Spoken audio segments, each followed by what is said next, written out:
Bonjour, alors mon nom est Elisabeth Robert, je suis traductrice littéraire et éditrice et je vais lire à partir du recueil Le Making of d'un homme, traduction francophone de Dwayne Morgan. Le poème s'intitule Vivant. Assis sur le bord de la fenêtre, un recueil de poésie sur les cuisses, je regarde au dehors.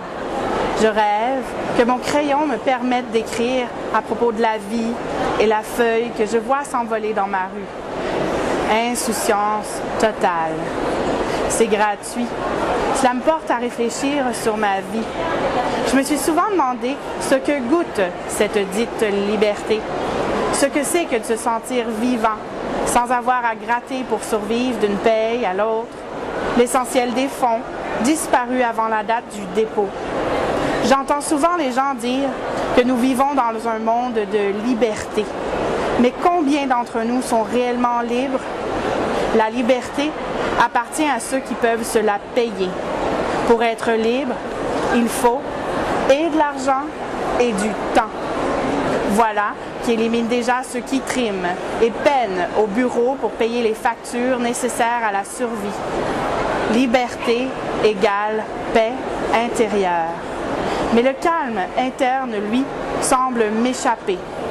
M'asseoir sur le bord de la fenêtre, crayon à la main, me semble si inutile.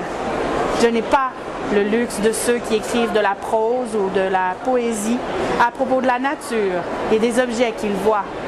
Des odes aux arbres, des odes aux fleurs.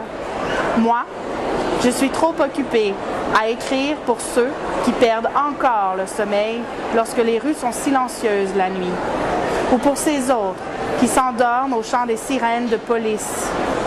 J'écris pour ceux qui ont besoin de choses auxquelles s'attacher. J'écris pour donner espoir et pour promouvoir l'amour. J'écris aussi parce que je cherche la vie, parce que je suis prêt au sacrifice.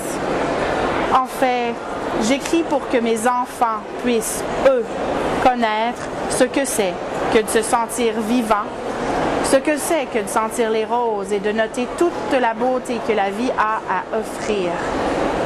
J'écris pour qu'un jour, mon fils ou ma fille puisse s'asseoir sur le bord d'une fenêtre ou sur le banc d'un parc, un carnet et un crayon sur les cuisses, pour écrire l'histoire d'une feuille qui s'envole au milieu d'une rue, une feuille tout aussi libre qu'ils le seront eux-mêmes.